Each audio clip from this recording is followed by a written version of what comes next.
Class 9th chapter first हमारे पास के पदार्थ में टॉपिक की बात करते हैं, वाष्पीकरण इवेपोरेशन की बात करते हैं।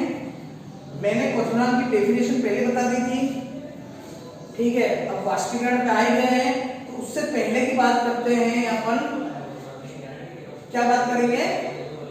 दाब परिवर्तन का प्रभाव। दाब का परिवर्तन का प्रभाव कैसे होता है? वाष्पीकरण से पहले दाब परिवर्तन का प्रभाव देख लेते हैं। क्या इफेक्ट डालता है? जब कभी भी गैस पर क्या करें, किसी भी गैस पदार्थ पर क्या करते हैं, अपन दाब को बढ़ा देते हैं। देखो ये मैंने एरो बनाया है ऊपर की ओर, यानी दाब को हमने बढ़ा दिया और तापमान को हमने क्या कर दिया, कम कर दिया। तो कोई भी गैसीय जो कोई भी गैसीय पदार्थ जो होता है वो सीधा किसमें चेंज हो जाता है? द्रव अवस्था में बदल जाता है, ठीक है। तो द्रव अवस्था में बदलने के लिए किसी गैसीय पदार्थ को क्या किया जाता है? दाब को बढ़ा दिया जाता है, ताप को कम कर दिया जाता है। तो कोई भी गैसीय पदार्थ इसमें द्रव अवस्था में बदल जाता है। जब बात करते हैं अपन किसकी, CO2 की बात करते हैं, ठोस CO2 की बात करते हैं।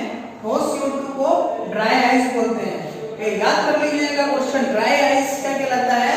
ठोस CO2 कहलाता है। सॉलिड कार्बन डाइऑक्साइड कहलाता है, ड्राई आइस बोला जाता है उसको।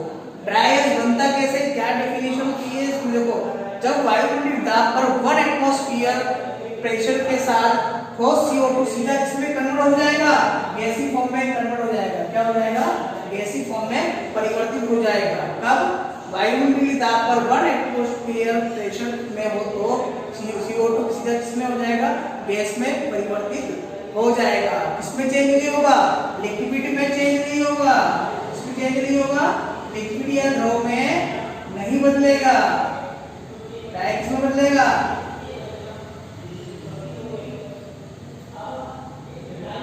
गैस फॉर्म में बदलेगा। क्लियर हो गया आपको इतना? तो इसकी बात मैंने बताई, दाब का परिवर्तन का प्रभाव आपने देख लिया है। तो दाब का परिवर्तन का प्रभाव मैंने आपको बता दिया है। अब बात करते हैं वाष्पीकरण की, इवेपोरेशन की। इवेपोरेशन में क्या होता है? इवेपोरेशन में क्वथनांक से कम तापमान, क्या लिखा हुआ है? क्वथनांक से कम तापमान। क्वथनांक तो क्या, वो तापमान जिसपे कोई द्रव पदार्थ बनने लगे। उस क्वथनांक से कम तापमान पर द्रव क्या होता है? वाष्प में बदलने लगे। इसमें बदलने लगे द्रव, वाष्प में परिवर्तन होने लगे, वो वाष्पीकरण कहलाता है। सिंपल सी डेफिनेशन है, क्वथनांक से कम तापमान पर कोई भी द्रव वाष्प में बदलने लगे, वो तुम्हारा वाष्पीकरण इवेपोरेशन कहलाता है। क्लियर हो गया? दाब का ऐसा ही मात्रक की बात करते हैं। दाब का ऐसे ही मात्रक की बात करते हैं अपन, क्या है? पास्कल है। क्या है? पास्कल है। मैंने बताया किसकी पहले बताया, तापमान का ऐसे ही मात्रक बताया केल्विन। तो दाब का ऐसे ही मात्रक क्या है? पास्कल। ये छोटे छोटे क्वेश्चन इंपॉर्टेंट है, यूनिट इसकी ये याद कर लेना डेफिनेशन। बस ये यूनिट में एक नंबर, आधे नंबर, fill the blanks, objective question यही बनते हैं।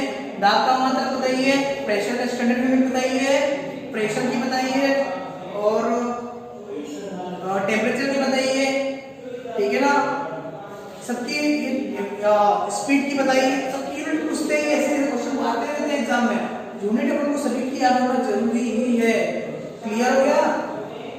अब बात करते हैं वाष्पीकरण की दर निम्नलिखित के साथ बढ़ती है। वाष्पीकरण की रेट जो होती है, कौन कौन से ऐसे इफेक्ट होते हैं जिसके कारण होता है वो इंक्रीज हो जाए, बढ़ जाए। पहला एग्जांपल होता है सतही क्षेत्र पर, मतलब सरफेस पर क्या होता है? इम्प्रेशन फास्ट होती है। इम्प्रेशन होता है, जितना सरफेस फ्लैट होगा, जितना सरफेस ज्यादा होगा, बढ़ेगा, उतना ही इम्प्रेशन भी क्या हो जाएगा? इंक्रीज होने लगेगा। तो सिंपल से सतही क्षेत्र पर बढ़ता है तो वाष्पीकरण भी क्या होगा? इंक्रीज होगा। एक और एग्जांपल की बात करते हैं।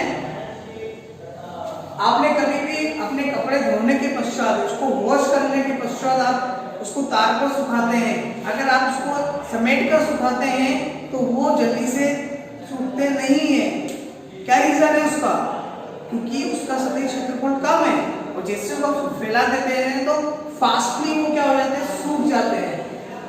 तो सतही क्षेत्रफल बढ़ने पर वाष्पीकरण की दर भी क्या बढ़ जाएगी? बढ़ जाएगी। तो ये याद रखना, सतही क्षेत्रफल बढ़ने पर वाष्पीकरण की दर कम होती है, ज्यादा होती है, या फिर कुछ भी नहीं होता है। तो क्या होती है? बढ़ जाती है, ठीक है। आर्द्रता का मतलब सिंपल सी चीज है, एयर में वाटर की परसेंटेज बोला जाता है ह्यूमिडिटी को, ठीक है। तो आर्द्रता बढ़ जाएगी, आर्द्रता भी बढ़ती है तो वाष्पीकरण कम हो जाएगा। अगर आर्द्रता कम होती है तो वाष्पीकरण क्या हो जाएगा, बढ़ जाएगा। एयर के अंदर वाटर ऑलरेडी प्रेजेंट नहीं है, वाटर ऑलरेडी प्रेजेंट नहीं है, तो अब ये मान के चलिए इवेपोरेशन इंक्रीज हो जाएगा। और वाटर की परसेंटेज अगर एयर के अंदर प्रेजेंट ऑलरेडी पहले से ही है तो इवेपोरेशन क्या हो जाएगा, डिक्रीज हो जाएगा।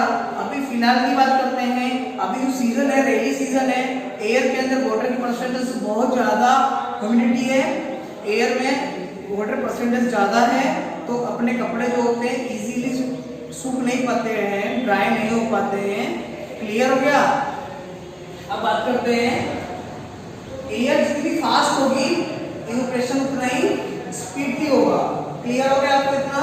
वाष्पीकरण के साथ शीतलता, कूलनेस, इवेपोरेशन के साथ क्या होगी, कूलनेस। खुले घरों में अगर किसी अपन लिक्विड को ऐसे ही रख देते हैं तो धीरे धीरे इवेपोरेट होने लगता है, ठीक है, इवेपोरेट होने लगता है। और एनर्जी जो ऐसे ही इवेपोरेट होने लगता है तो एनर्जी क्या होता है, अपने आसपास के एनवायरनमेंट से वो लिक्विड लेने लगता है, ठीक है ना, आसपास की ऊर्जा अवशोषित करने लगता है और इवेपोरेट होने लगता है। क्लियर हो गया। अब बात करते हैं एसीटोन की।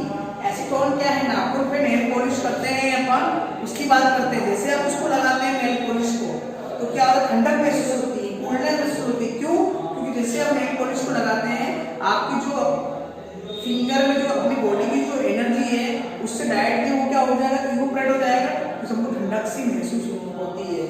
अब पेड़ के नीचे बैठने पर भी कूलनेस होती है, क्योंकि भाई गर्मियों के टाइम में क्या होता है, जब हम पेड़ के नीचे बैठते हैं तो उसकी लीफ से क्या इवेपोरेशन होता है, इवेपोरेशन से होता है जल क्या होता है, वाटर क्या होता है, इवेपोरेट होने लगता है, तो हमें ठंडक सी महसूस होने लगती है। आसपास का एनवायरनमेंट ठंडक सा होता है, किसके आसपास का, पेड़ के आसपास का एनवायरनमेंट, ठीक है। अब बात करते हैं, एक और बात करते हैं किसी भी, हाँ अपन किसी बात की स्प्रे की बात करते हैं। जैसे हम स्प्रे लगाते हैं एकदम कूलनेस सी महसूस होती है, क्योंकि वो क्या होता है, जो लिक्विड होता है अपनी बॉडी की हीट पाकर एकदम क्या हो जाता है, इवेपोरेट हो जाता है, तो अपनी बॉडी को एकदम कूलनेस सी महसूस होने लगती है। क्लियर। ठंडे गिलास से भरे जल के आसपास पानी की बूंदें जमा क्यों हो जाती है, बहुत ही इंपॉर्टेंट क्वेश्चन है ये कि भैया ना जैसे ही अपने ठंडे गिलास के अंदर पानी लेते हैं, ठंडे गिलास के अंदर पानी लेते हैं, उसके आसपास का एनवायरनमेंट देखना। आप आसपास ग्लास है, एक ग्लास लिया आपने, इसमें कूलनेस वाटर डाल दिया, ठंडा पानी डाल दिया आपने इसमें। अभी यहाँ पानी की छोटी छोटी सी ड्रॉप्स क्या हो जाएगी, जमा होने लगेगी।